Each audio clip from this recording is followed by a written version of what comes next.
Capital Bullet Train is a multi-launch coaster and the signature ride at the Motiongate theme park in Dubai. It was manufactured by Mack Rides out of Germany and made its grand debut in 2017, which is a year after Motiongate officially opened. The ride is the anchor for the Lionsgate section of the park, which is primarily made up of the Hunger Games. It's the only Hunger Games land in the world. It has two attractions, the other is a motion simulator, more of a family attraction, and this kind of rides the line of family and thrill. Like, I would say that's probably the most thrilling ride in the park, but it's not too extreme that's going to be a turnoff for families. The ride features a swing launch with its highest moment being this big old spike. There are two inversions, a vertical loop and a zero-G roll, and a total of 1,870 feet of track. But you do traverse some of that more than once. But still, under 2,000 feet of track, that does mean it's a relatively short ride. So I think that's really why the swing launch is there, and it extends the ride time. But when I visited Motiongate for the first time, I got 3 laps on the coaster. One in the front, one in the back, and then somewhere in the middle. And I think overall, the ride was okay. So let's dive into some of the good and some of the not so good. First off, I want to acknowledge the entrance and the queue and station. It's a very industrial look, which very much fits with the Hunger Games theme. It's a very simple premise for the ride. All you're doing is climbing aboard one of their high-speed trains and going to the capital.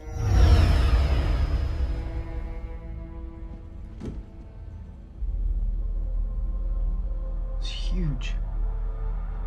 That's incredible.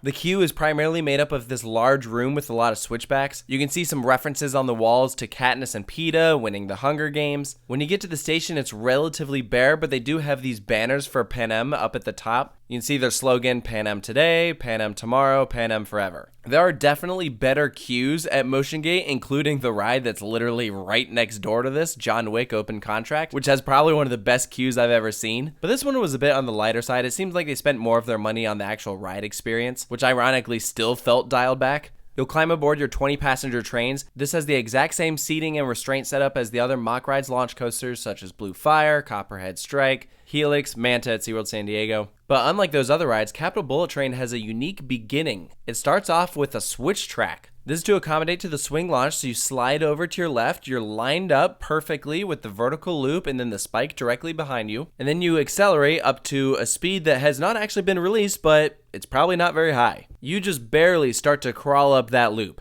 I made the comparison of it felt like someone was like pushing the train behind you. There is no kick to it. It is a very slow start to the ride. I think it makes up for it a bit with the backwards launch. That's when you start to build up a little bit more speed. And they do that so that the entire train can make its way up the spike. When you're sitting in the back, you're actually pretty high up there. It's a nice moment of floater airtime. Now in the front, you barely go up the spike. So that's going to be the primary reason why I recommend sitting in the back if you have to prioritize, can only do like one ride. Sit back there so you can get more height, because if you sit up front, you'll be like, really? That's all? I've definitely done better spikes out there, and I think some of the other mock multi-launch coasters have a more exciting beginning. In my opinion, one way to fix this is start with the backwards launch. I think that first takeoff just doesn't do anything. Even when you're at the very front of the train and starting up the vertical loop, there's not a whole lot of weightlessness. So I think if you nix that, have a more punchy backwards launch, then it would make the spike even more exciting. My only guess for why they didn't do that is because mock launches are famously not very powerful. So maybe with the company they're partnered with, they don't have the capability of reaching that high of a speed in that short amount of time. So who knows, but at this point you fall back down and then reach your final acceleration. You take off into the vertical loop. If you've ridden Copperhead Strike at Carowinds, the loop feels almost identical. It's extremely circular and you get some great hang time through it. The whole train like stalls out at the top. It's nice.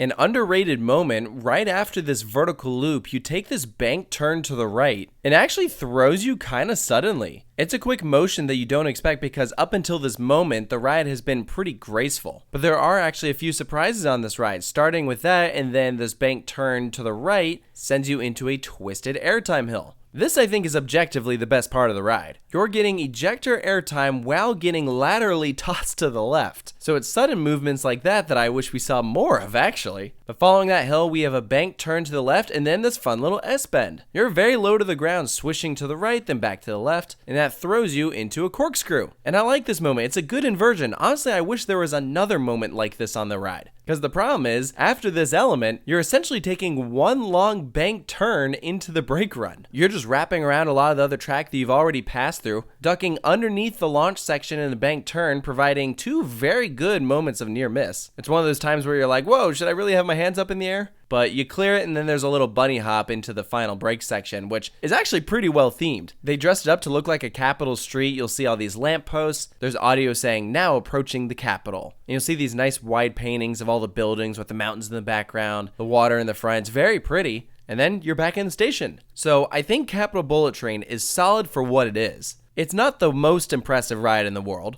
It has some good airtime pops, some nice hang time. The launches are very forgettable. It tracks about how you'd expect from a Mack Rides roller coaster. There's a little bit of a shake to it. Maybe it was just from some like worn wheels or something, but I wouldn't call the ride rough at all. I think honestly my biggest problem is that this ride is set up to be like the signature thrill ride of Motiongate, when it feels like instead a supporting ride to a signature coaster that doesn't exist. And due to the struggling attendance of Dubai Parks and Resorts, I don't know if we'll ever get that much larger thrill ride. I know for a fact there's a Mack hypercoaster sitting in storage just behind the Real Madrid park. I guess in theory they could build that here, although I always kind of assumed that if they did ever build it, it'd probably go at Real Madrid. But I think that's the signature thrill ride that the Dubai Parks and Resorts need. Objectively, I think Dragon Gliders is the better ride, even though this is more thrilling. It's more consistent and obviously better themed. There's a lot more you can do with an indoor space than this big old outdoor roller coaster. Which, can I just say, I love the color scheme they went with. The fact that it's all copper, I think looks really nice. And it's a good change of pace from the typical all white that you get with outdoor roller coasters in the UAE. Because of the sun, usually everything gets pretty faded. Which granted, maybe this one's gotten a little faded too. But it's a very industrial, like raw steel look, which I think is very appropriate for a Hunger Games theme where it's extremely dystopian and overall kind of depressing. So for Capitol Bullet Train's final score, I'm giving it a 6.5 out of 10.